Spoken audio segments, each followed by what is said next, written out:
Hi guys, so this is the last day for this assignment. I hope the drawing assignment was not too confusing for you. I do apologize for that.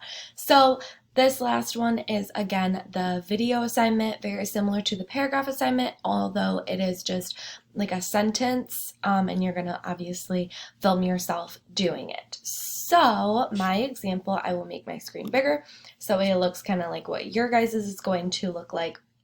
So the word that I am using today and for all of my past examples is enclosed. So the sentence that I would film the video for would be, the roses were enclosed in a glass case. That is all I am looking for you guys. Nothing super over the top, easy, simple, just one sentence using the word. And that is all for today and for this assignment. Thank you so much. You guys have done great so far, and I look forward to watching your videos. I really enjoyed watching them last time.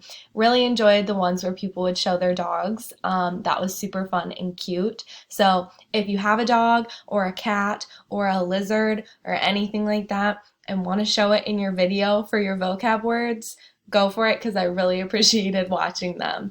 Have a nice day, guys.